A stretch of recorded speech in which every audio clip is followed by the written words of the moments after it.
Assalamualaikum warahmatullahi wabarakatuh.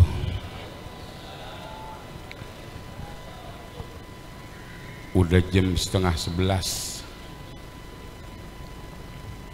dari ba'da maghrib, sudah lelah ya. Assalamualaikum warahmatullahi wabarakatuh. Alhamdulillah, alhamdulillahilladzi anzala alaihi alkitab almustabina hudan liulil albab. Ashhadu an la ilaha illallah wahdahu la syarika lah, iyyahu na'budu wa iyyahu nasta'in, wa ashhadu anna sayyidana wa nabiyyana Muhammadan abduhu wa rasuluh al-hadi ila siratim mustaqim. Allahumma salli wa sallim wa barik ala sayyidina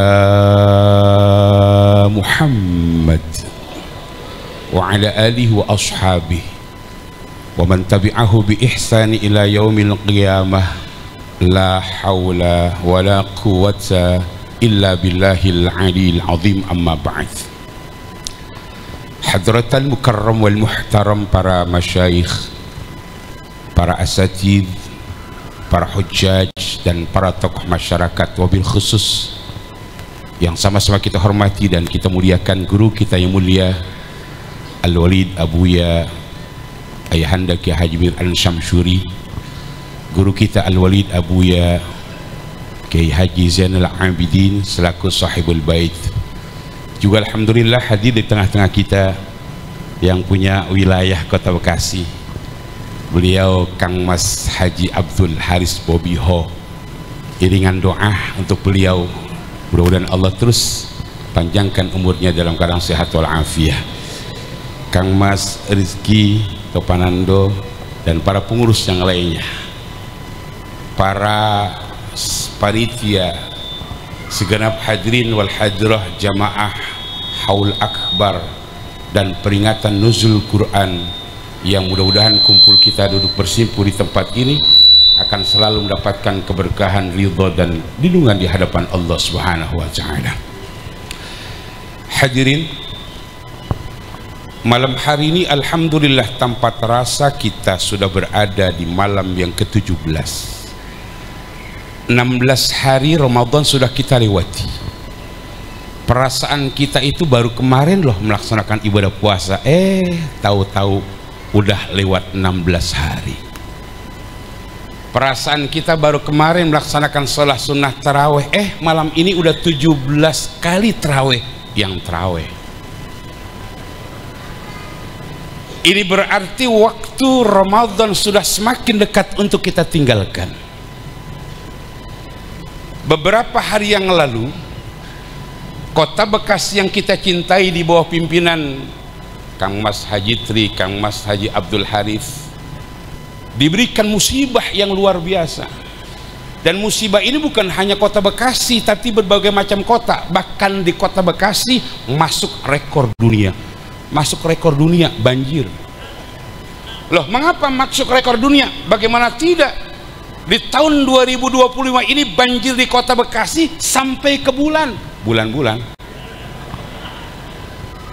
ya, sampai ke Matahari Mega Mall, bahkan sampai ke Taman Galaksi. Coba bayangkan, bulan kelelep, matahari kelelep, galaksi pun kelelep. Makanya tercatat dalam kehidupan sejarah manusia, bukan hanya di Jawa Barat, sampai di dunia. Ketika malam hari ini kita dikumpulkan di Masjid Jami Al-Hadiqah, apa yang perlu kita renungkan? Allah sayang sama kita. Mengapa? Masih banyak saudara-saudara kita yang malam hari ini belum bisa duduk manis di tempat ini. Mereka masih mikirin rumahnya yang masih belum dibersihkan banjir-banjir dan lumpur-lumpur. Alhamdulillah malam hari kita bisa enjoy, bisa nyantai. Ya Allah, kita berharap mudah-mudahan momentum peringatan malam nuzul Quran sekaligus haul akbar kita punya guru, bukan hanya di masjid Allah kumpulkan kita, yang terpenting suatu saat nanti Allah kumpulkan kita di dalam surganya Allah Subhanahu wa taala. Ibu hadirin jamaah yang berbahagia, setiap nabi dan rasul diberikan mukjizat oleh Allah Subhanahu wa taala.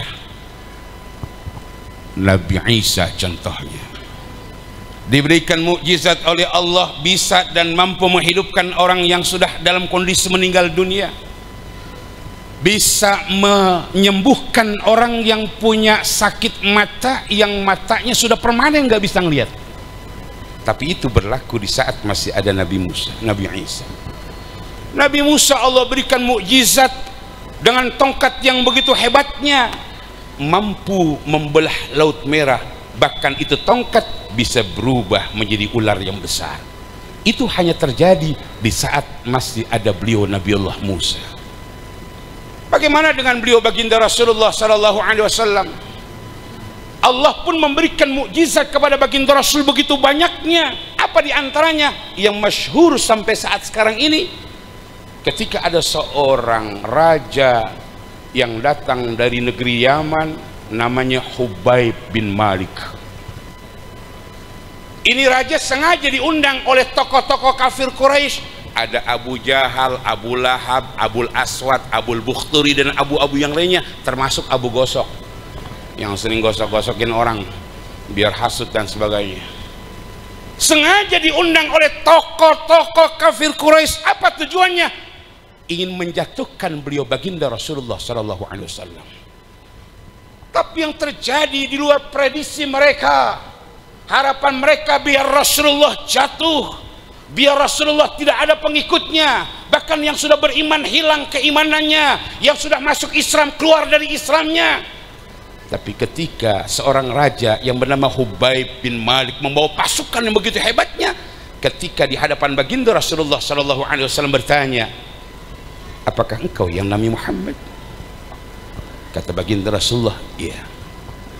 Ringkas cerita, si raja tadi berkata, Muhammad, setiap nabi dan rasul diberikan mukjizat oleh Tuhannya, apakah kau juga sama? Kata baginda Rasul, iya.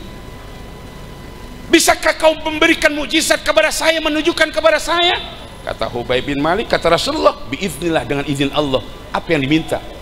Kata raja begini, Muhammad, kalau ente memang nabi dan rasul, bisa dan mampukah engkau membelah bulan menjadi dua? Ketika matahari belum waktunya tenggelam, kau tenggelamkan, kau munculkan rembulan. Kemudian ketika rembulan sudah muncul, kau panggil, kau belah menjadi dua. Setelah terbelah menjadi dua, disatukan lagi. Setelah bersatu, itu bulan menyaksikan di hadapan engkau. Abu Jahal, Abu Lahab, dan abu-abu yang lainnya girang. Nah ini nih, ini pertanyaan belum pernah ada di daerah Cikunir nih. Emang belum ada waktu itu Cikunir. Ini pertanyaan belum pernah terbesit dalam benak mereka. Oh, mereka berteriak, Muhammad kalah, Muhammad kalah, Muhammad pasti nggak bisa. Tapi apa yang dilakukan oleh baginda Rasulullah sallallahu alaihi wasallam? Dengan izin Allah Subhanahu wa taala, beliau naik ke salah satu gunung yang ada di Mekah, namanya Jabal Kubais. Beliau melaksanakan sholat sunnah 2 rakaat, minta di hadapan Allah, seraya bermunajat di hadapan Allah Subhanahu wa taala, biiznillah, dengan izin Allah Subhanahu wa taala. Maka apa yang diminta oleh seorang raja mampu dan bisa dilaksanakannya, sehingga Allah berikan dalam Al-Qur'an, iqtarabatis sa'ah wan syaqqal qamar. Ibu hadirin jemaah berbahagia, ketika seorang yang pernah menjelajah sampai ke bulan, sampai di bulan, dia menyaksikan sendiri bagaimana ketika bulan itu seperti pernah terbelah. Ternyata apa yang telah Allah wahyukan dalam Al-Quran, iqtarabatis sa'ah wan syaqqal qamar, bukan hanya sebatas kisah, tapi semuanya ada bukti dan nyata.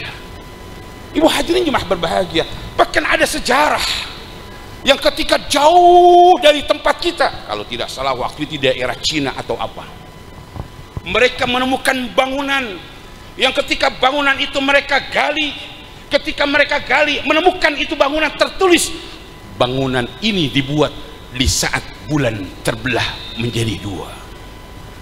Ibu hadirin jemaah yang dimuliakan oleh Allah Subhanahu wa taala, ketika baginda Rasul dengan mudah dan gampangnya melakukan hal itu biiznillah, itu semuanya bisa dilakukan ketika masih ada beliau baginda Rasulullah sallallahu alaihi wasallam. Bagaimana ketika beliau sudah tidak ada, sudah meninggalkan dunia yang fana ini? Maka ada salah satu sahabat yang mencoba bertanya di hadapan baginda Rasulullah sallallahu alaihi wasallam. Apa kata sahabat? Begini, ya Rasul, ketika engkau masih ada di tengah-tengah kami, begitu mudah dan gampangnya kami bertanya. Ketika kami bertanya, ada jawaban yang kau berikan kepada kami. Ketika ada masalah yang dalam kehidupan kami terjadi, baik berkaitan dengan tetangga kami misalnya, rumah tangga kami contohnya, bahkan kehidupan berbangsa dan bernegara, kemana kami harus bertanya wahai baginda Rasul? Di saat engkau nanti sudah tidak ada di tengah-tengah kami. Ibu hadirin jemaah yang berbahagia, ketika hal ini ditanya oleh para sahabat, Rasulullah sallallahu alaihi wasallam menjelaskan, wahai para sahabatku, di saat aku nanti telah meninggalkan dunia yang fana ini, ada dua nasihat yang aku tinggalkan kepada engkau. Yang nasihat ini kata Rasulullah, yang pertama, nasihat bisa berkata-kata. Yang kedua kata Rasulullah, nasihat yang tidak bisa dan tidak mampu berkata-kata. Ibu hadirin jemaah yang berbahagia, ketika para sahabat bertanya, ya Rasulullah, nasihat apa yang kau maksud ketika nasihat itu tidak bisa berkata-kata? Kata Rasulullah sallallahu alaihi wasallam, kafa bil mauti wa'iz. Nasihat yang tidak bisa ngomong, nasihat yang tidak bisa berkata-kata, di saat ada keluarga kita, ada saudara kita, ada tetangga kita, ada sahabat kita, ada orang yang sangat kita cintai, Allah panggil menghadapnya, terlebih guru-guru kita yang mulia, yang malam hari ini kita haulkan untuk beliau tercinta. Ibu bapak yang saya hormati, almarhum guru-guru kita yang mulia yang tadi sudah dibacakan Fatihah, dibacakan doa. Kalau bahasa kita orang Betawinya, beliau sudah tenang, udah bahagia dengan amaliyah beliau, meninggalkan murid yang banyak, anak-anak yang dicintainya, meninggal keluarga saudara yang sangat peduli terhadapnya. Yang jadi pertanyaan buat kita semuanya, kira-kira nanti kalau kita meninggal dunia, apa yang sudah harus kita siapkan dalam kehidupan kita? Jadi malam hari ini kita dikumpulkan dalam rangka haul akbar, tujuannya mengingatkan kepada kita, kalau malam hari ini yang kita haulkan adalah guru-guru kita yang mulia, orang-orang tua kita yang kita cintai, maka tidak menutup kemungkinan suatu saat nanti pun yang dihaulkan adalah kita. Kang Mas Haji Abdul Haris yang kami hormati, sebagai wakil wali kota yang kita cintai, di Bekasi khususnya, insya Allah banyak faham-faham yang ahli sunnah wal jamaah. Karena ada beberapa orang yang selalu bertanya, tapi orang yang ditanya udah nggak ada, udah mati. Pak Ustadz, ada apa? Bagaimana kalau ada orang yang meninggal dunia dibacain doa? Kagak sampai. Mana kenceng buat ngomongnya, kagak sampai. Emang apa kagak sampai? Pokoknya kagak sampai. Waktu kemarin dia mati, murid-muridnya banyak yang bacain doa, padahal nggak sampai tuh. Dibacain doa. Pak Ustadz, mau tanya, ada apa? Bagaimana kalau orang meninggal dunia dibawa pakai mobil ambulan? Haram. Emang apa? Ambulan itu identik yang dibawa orang-orang kafir. Kalau ada orang Islam meninggal pakai ambulan, haram. Yang ngomong begitu mati pakai ambulan, wang. Ya, ibu hadirin jemaah berbahagia, Allah balikkan ucapan-ucapan mereka. Kalau bahasa Gus Dur, kalau ada orang yang mati kemudian dibacakan doa nggak sampai, gampang caranya, pripun pus, begitu saja kok repot. Kalau ada orang yang meninggal dunia dibacakan doa nggak sampai, kata Gus Dur, pasti dia akan protes, dia pasti akan demo. Tapi buktinya sampai hari ini orangnya mati nggak pernah demo. Itu artinya apa? Doa yang kita haturkan kepada orang-orang yang meninggal dunia pasti akan sampainya. Jadi hadirin jemaah berbahagia, malam hari ini ketika kita duduk bersimpul di tempat ini, yang kita haulkan adalah orang-orang yang sangat mulia, yang kita haulkan adalah orang-orang yang luar biasa. Selamat jalan.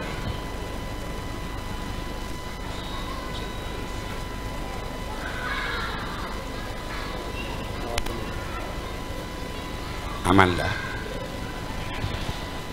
Kalau udah balik kan isyarah nih jalan. Jadi kalau malam hari kita duduk bersimpul di tempat ini dalam rangka mendoakan guru-guru kita yang mulia, sebetulnya manfaatnya bukan untuk beliau. Beliau sudah enak, udah senang, udah bahagia. Tapi kita yang hadir malam hari ini, saya yakin ibarat air, Pak, ini dalam kondisi yang penuh dengan air. Beliau sudah penuh dengan air, dimasukkan lagi dengan air, dimasukkan lagi dengan air, maka itu air akan menjadi penuh dan luber. Maka luberan itulah yang akan sampai kepada kita semuanya. Maka kita berharap mudah-mudahan dengan ngadu kita bersimpul di tempat ini, bukan hanya beliau almarhum dan almarhumah yang dihaulkan, insya Allah kita pun yang duduk bersimpul di tempat ini pasti akan mendapatkan ampunan di hadapan Allah Subhanahu wa taala. Hadirin jamaah berbahagia, pokoknya jam 11 pas kita selesai. Masih kurang 5 menit lagi. Yang kedua, ketika baginda Rasulullah ditanya oleh para sahabat, ya Rasulullah, kalau ada nasihat yang tidak mampu dan tidak bisa berbicara adalah kematian, lantas nasihat apa yang mampu dan bisa berbicara? Kata Rasulullah sallallahu alaihi wasallam, taraktu fikum amroini ma in tamassaktum bihima lan tadillu abada.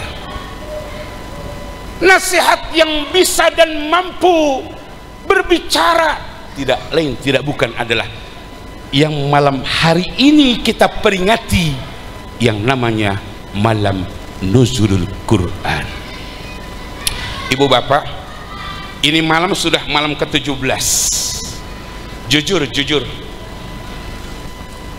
udah berapa kali hatam kita Al-Quran? Ada yang udah 3 kali, ada yang udah 4 kali, ada yang lapor, Ustaz, alhamdulillah saya udah 10 kali. Banyak 3 tahun yang lalu, Ustaz, ditambah sampai 10 kali.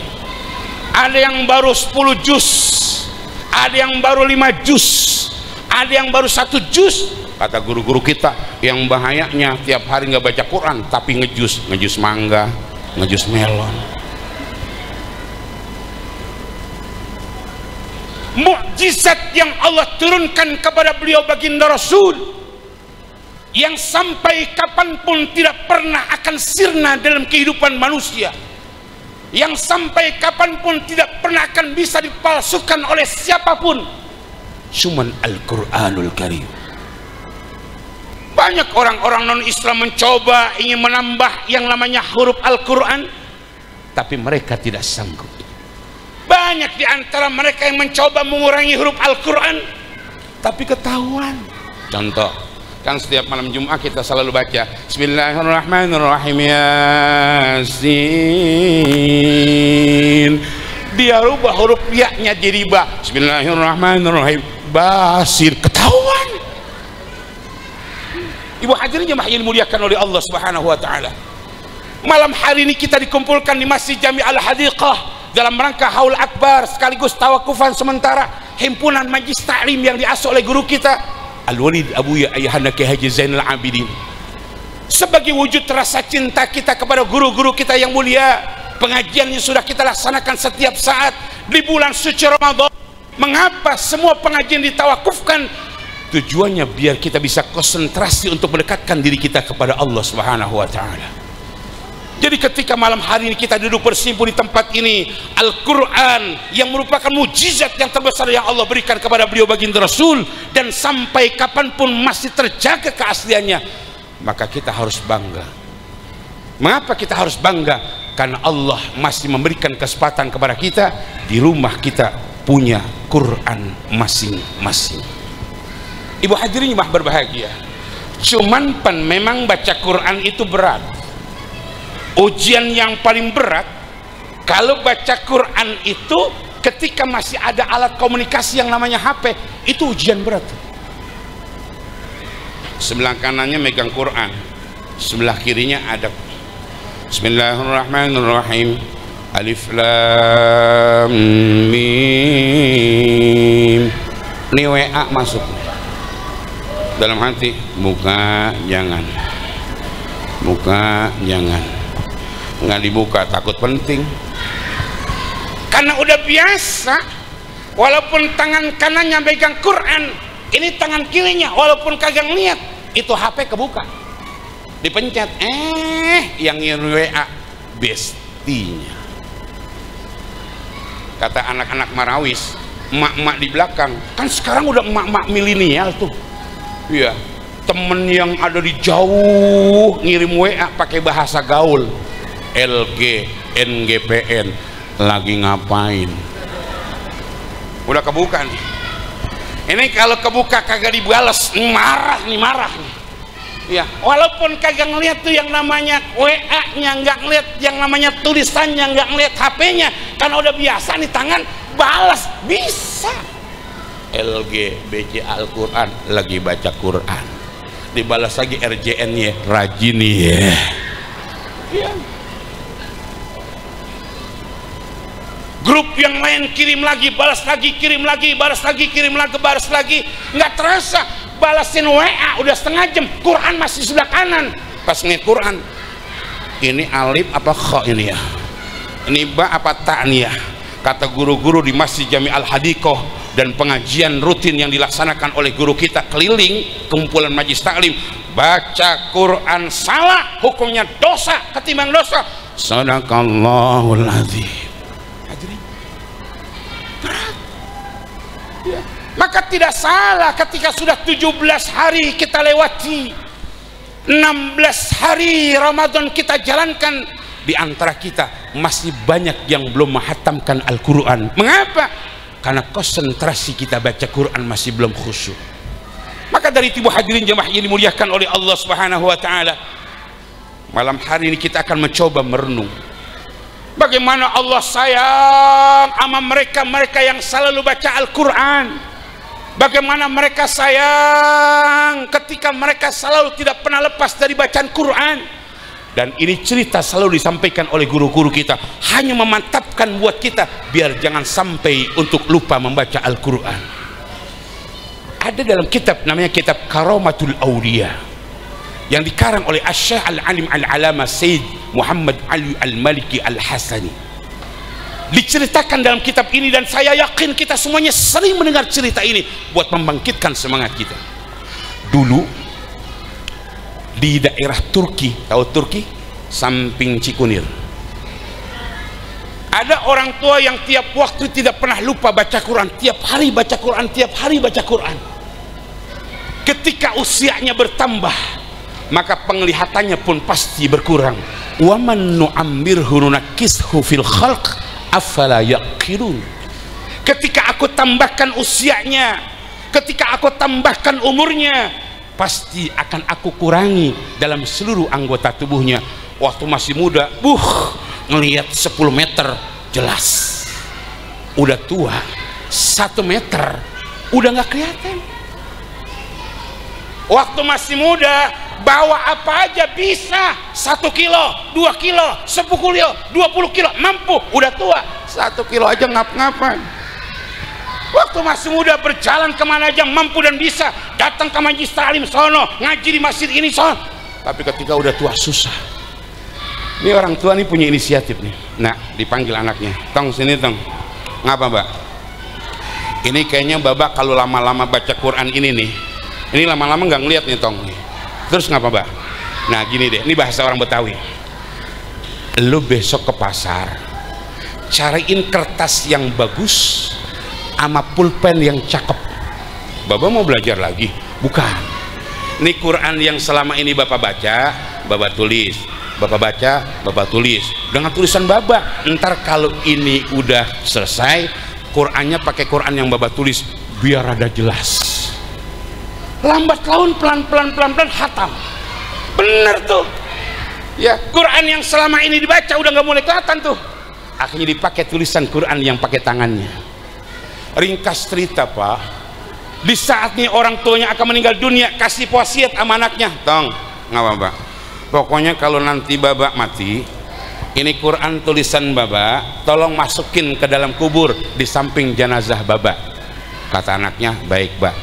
Tahu-tahu beneran meninggal dunia. sesuai dengan wasiatnya, ditaruh di samping jenazahnya. 1 tahun kemudian, ini anak yang tadi dipesan berangkat melaksanakan ibadah haji.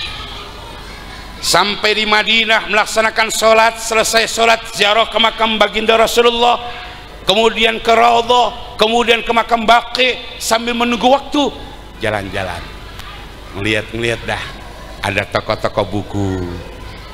Ini anak alangkah terkejutnya. Kenapa? Di salah satu toko buku ada Quran bertuliskan tangan, terpampang dipajang dengan jelas.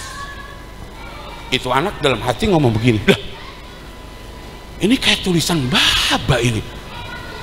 Tapi masa iya?" Kalau bahasa orang Betawi, abongan sampai kemari-mari. Tapi kan di dunia yang tulisannya sama banyak, kertasnya sama banyak, warna tintanya banyak. Kayaknya nggak mungkin nih. Kata anak muda, biar saya nggak penasaran, nanya sama yang jaga kitab, "Pak, ini Quran yang tulisan tangan nih, ini dari mana ini?" Kata yang jaga toko, "Beberapa hari yang lalu, yang biasa gali kubur di makam Baqi, dia bawa tuh, dia jual. Konon katanya dia nemu di dalam kuburan." "Oh gitu. Bapak bisa panggil nggak?" "Bisa." Dipanggil, ditanya, "Ini emang Bapak temuin di dalam kuburan?" "Iya." "Ceritanya bagaimana?" "Waktu saya gali kubur, jenazahnya masih utuh. Di sampingnya ada Quran. Ini nih, saya ambil buat kenang-kenangan. Lagi banyak keperluan, saya jual."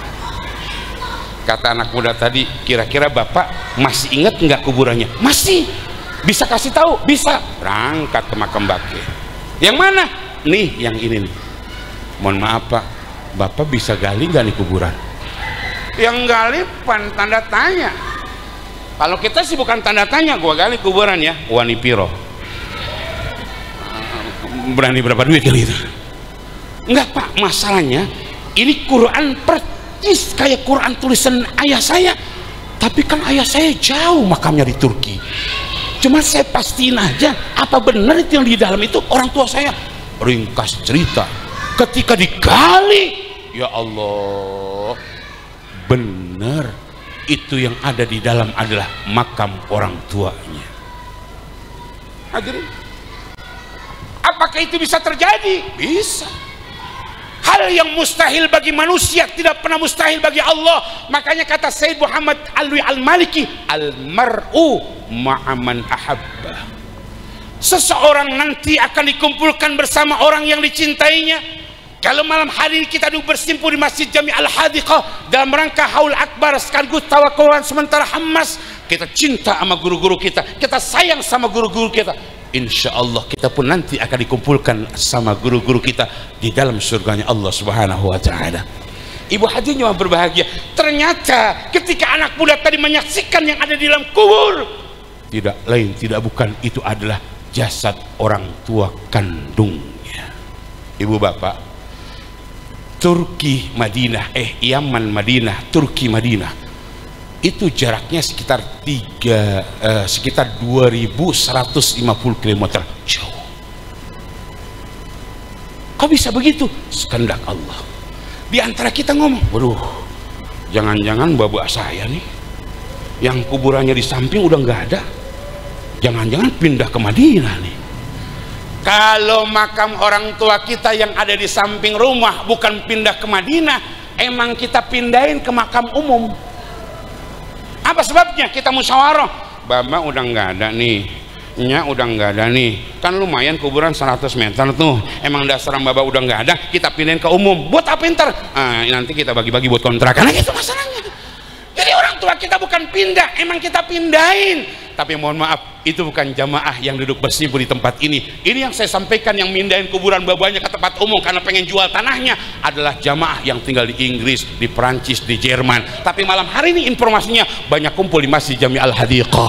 Malam hari kita dikumpulkan, kita berharap mudah-mudahan seluruh guru-guru kita yang dihaulkan selalu akan mendapatkan ampunan di hadapan Allah. Dan sekali lagi, 17 Ramadan malam hari ini momentum untuk kita cinta di hadapan Allah, cinta kepada Al-Quran, yang pada akhirnya kita akan dikumpulkan kepada yang diberikan Al-Quran, yaitu baginda Rasulullah Sallallahu Alaihi Wasallam. Pas jam 11 rada lewat 9 menit. Saya berharap mudah-mudahan walaupun tidak banyak ada guna dan manfaatnya. Itu saja. Terima kasih kepada semuanya, para jemaah, orang-orang tua saya, para guru yang telah hadir pada kesempatan malam hari, terkhusus Al-Walid Abuya Ayahanda Kiai Haji Zainal Abidin yang telah memberikan waktu buat saya bersilaturahim pada kesempatan malam hari ini. Mudah-mudahan apa yang sedikit saya sampaikan ada guna dan manfaatnya. Dari saya, Allahumma fi ila qamit tarik. Assalamualaikum warahmatullahi wabarakatuh.